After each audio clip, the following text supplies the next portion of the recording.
Құдай қаласа. Еді бастадық, бисмилля деп. Мынау Фара салам. Мынау біздің Асқар деген шеф-повар. Асқар. Ана жақта екі жігіт забормен айналысып.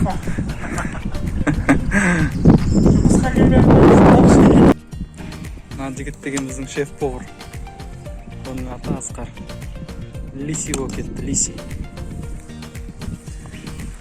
Лофт жасап жатыр. Мына жақта жігіттер қақпамен айналысып жатыр. Мадин мен Ермек деген жігіт. Қатты айналысып кетті.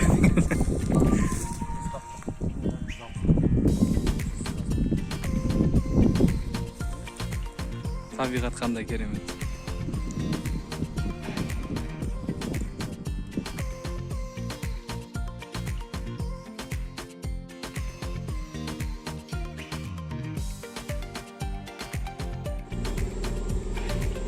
Мына бұрыштан болса алды, ана бұрыштағы туалет. Ана бір бұрышта ол деген ворота болады, Құдай қаласа. Ана жақты міне көрші жақты сеткімен тартамыз, Құдай қаласа. Алла қаласа. Осы сарайчик. Мына біздің керемет табиғат.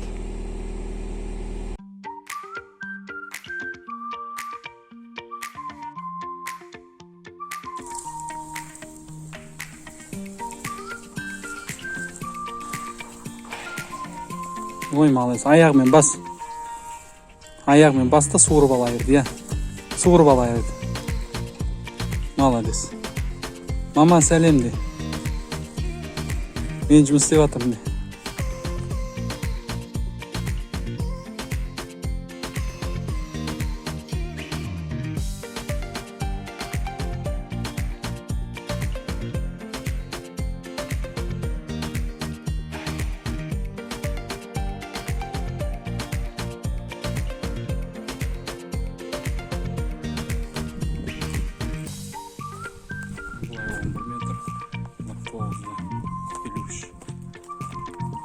Ширинасы 40.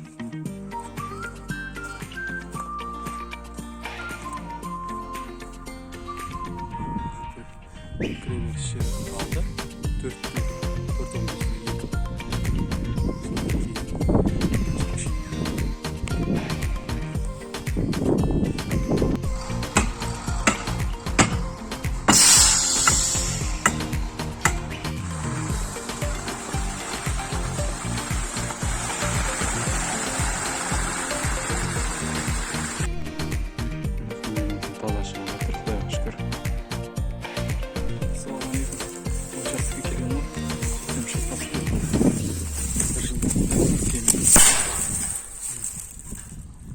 Фундаментті тазалап кететін боламыз.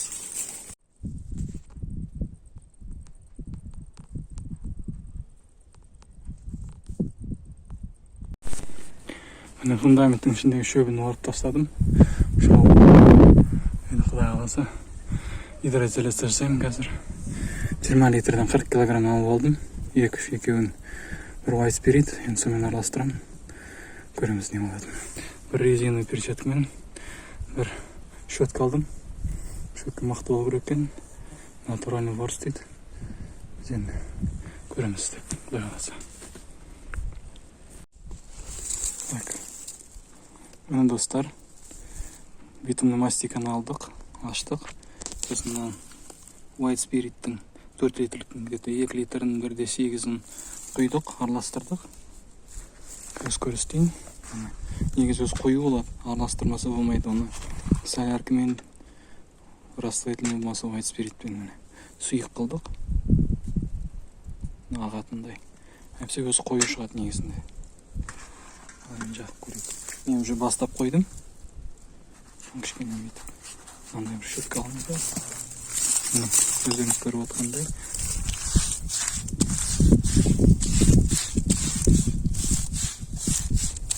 Жақсы жағылады. Енді арасына кіріп қалған тесіктерді, пузырлардың арасына бүйтіп жағы жіберу керек.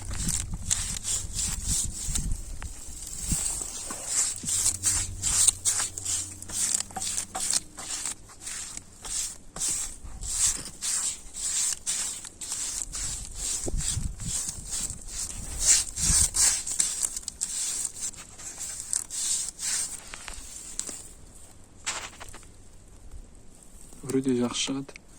Фундаментінде кішкене неровностьтар бар. Оған қарамастан өте жақсы жағылып жатыр. Сұйықтау болған дұрыс жағылған кезде бойына жақсы жатады да. Қою болса қолың қиналып кетеді, сосын жағып болмайды. Алдындағы шапқан шөпті жинап өртеп жатырмын.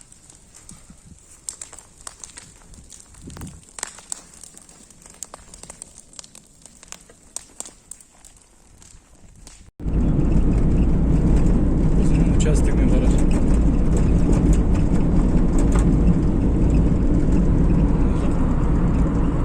Ресторан мен тойхана.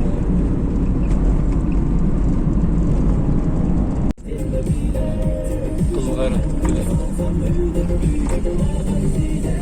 Газосы жол тасып кетеді де, қотыр жол басталады.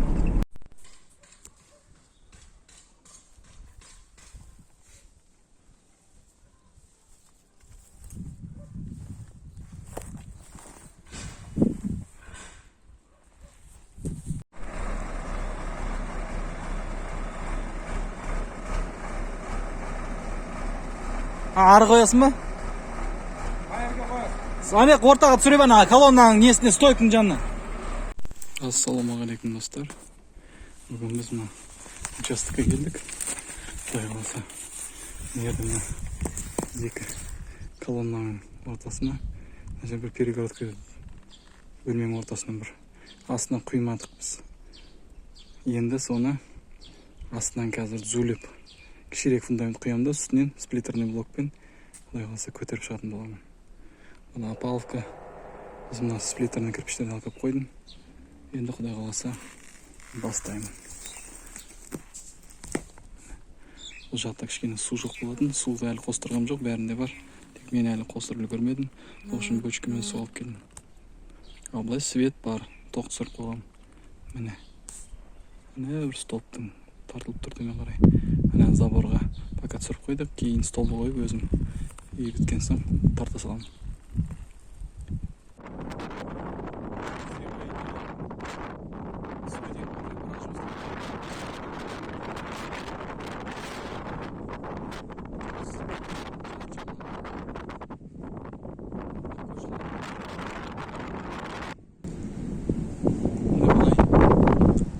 Фундамент, кішігірім фундамент құйып атқам, астына қалған темірлер қойып. Міне екі не бойынша сплиттерный кірпіш көтеріледі. 40 сантиметр. Ортасынан 20 сантиметр комната перегородка келеді.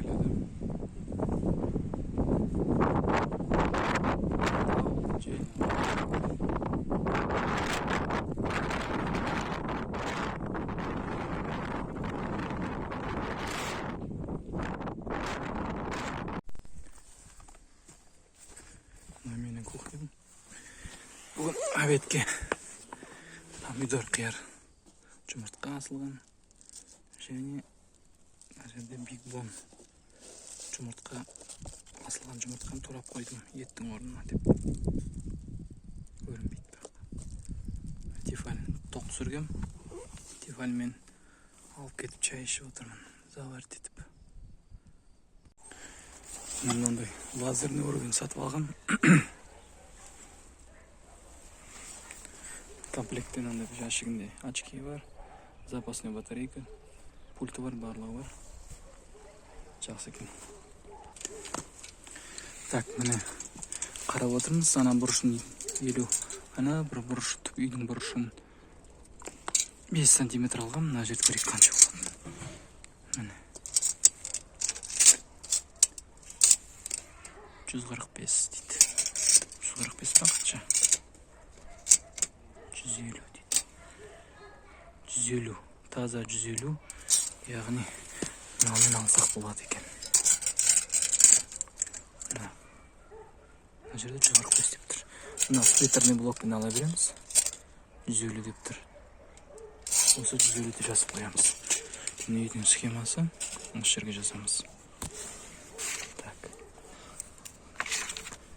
Міне мен осы жазып қойдым. Қазір келесі бұрышқа барамыз, мына бұрышқа. Яғни үйдің ана бұрышына барамыз. Так, міне келдік үйдің бұрышына. Қараймыз. 125 12,5 сантиметр.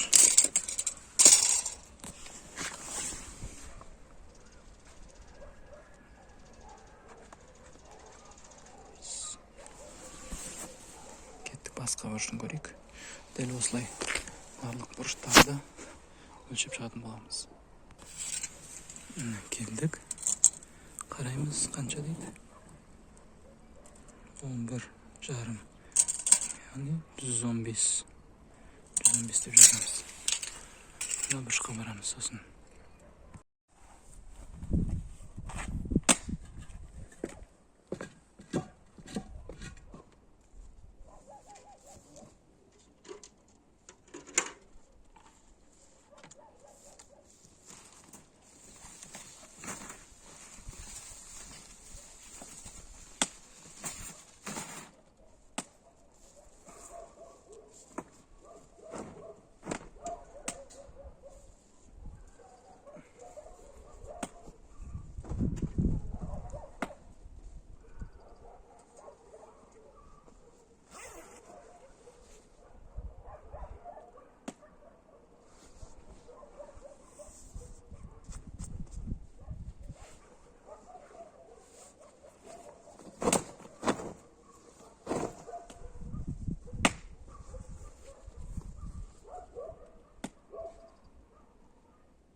Міне топырақ алып келген, алдында 4 хоба түсіргенбіз. 4 хобаны ішіне симай қалды. Бүгін тағы 2 хоба алып келді. Міне тастары, арында бір ағашы бар екен. Мына жақта бір перегородка бар ғой міне. Осы перегородканың кірпішпен қаланған. Ана жерде 6-ма 7-еуін шығарып сапты. Мына жерде қаланған болатын ғой, сол құдай біледі, тракторың қош тиіп кетті ме әлде дөңгелегімен итер жібердім солай түсіп кетіпті. Енді құдай қаласа мына жерге мына ар жақына өзіне бір хоба кете ме кетпей ме осыған жетеді деп ойлаймын, құдай қаласа. Міне мынаның барлығын толтырып шықтық. Алла берсе, бәрі толтырған соң фундаменттің бетін сыпырып дұрыстап, сосын бетінен түгілеп құйып шығатын боламын. Міне біз жақын табиғаты осындай. Мынау қазір жаз 13 июнь.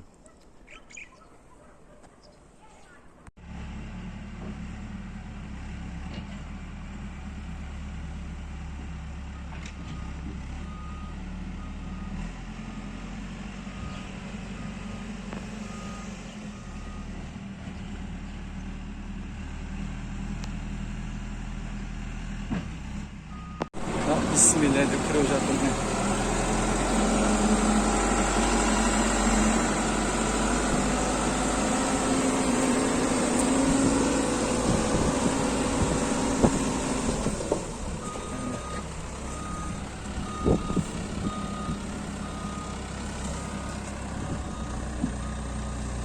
Дым көрінбейді, енді мен телефонға түсіріп тұрмын.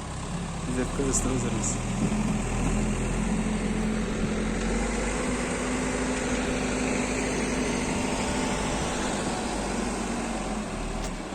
Міне, қалалық. Бисмилля.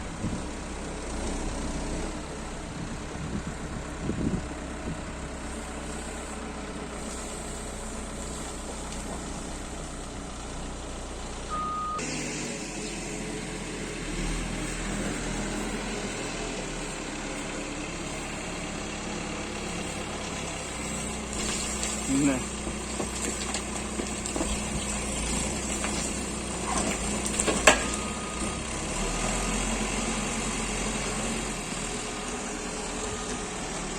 Міне, фундаментті засыпкасын жасады. Енді мына жердің барлығын ары қарай жайыпты. Енді Құдай қаласа осыны дұрыстап түзеп, күрекпен тартып тырмалап жасап қоямыз. Сосын бетіне дұрыстап фундаментті түзелеп қоятын боламыз, Құдай қаласа. Бағана артылған бір машина хованы, бір хова топырақты мына жаққа әкеп түзелеп төсеткізіп алдық. Жақсы болды, аға рахмет. Антуш жасапты. Мына жер сол ойық болып қапты, осы жерге жетпеген кейін лақтырып жібереміз, Құдай бұйыртса.